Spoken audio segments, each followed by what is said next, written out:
Rough copy.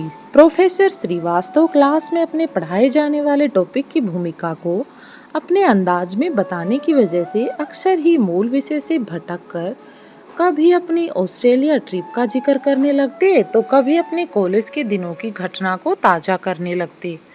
बस उन्हें main topic से भटकना ही आता था। बार बार उनकी वो सारी बातें ऐसे रिपीट होती रहती मानो उनके इसी ट्रिप के बारे में ही क्लास में पढ़ाया जाना हो। उस दिन भी वो आए और शुरू हुए उनका अपना पुराना अंदाज। तो स्नेहा ने अपने सामने रखी रफ कॉपी में सर को स्केच किया और वो कॉपी अपनी बगल वाली लड़की के पास सरका दी। उसने स्केच देखा और होले से मुस्कुराते हुए उन्हें चश्मे पहना दिए। फिर अपने बगल वाली लड़की को कॉपी सरका दी। बगल वाली लड़की ने भी स्केच को देखा और उसकी आंखों में शरारत तैरने लगी। अब लड़कियां तो करती ही शरारत हैं और उसने अपनी हंसी को नियंत्रित करते हुए उनके हाथ में एक छड़ी पकड़ा दी। कॉपी आगे बढ़ी। किसी ने बैग लगा दिया तो किसी ने मूछे तो किसी ने उनके बालों को एंटीने की तरह खड़ा कर दिया।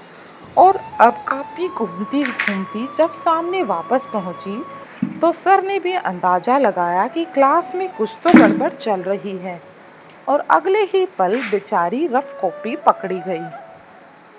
और न सिर्फ पकड़ी गई बल्कि सर के पास पहुंच गई। सर ने स्केच में अपने आप को पहचान कर पहले तो अपना मुंह बिगाड़ा, फिर सबको देखा। फिर उन्होंने कॉपी को उलट पुलट कर इंक्वायरी करना चाहा कि किसकी कॉपी है।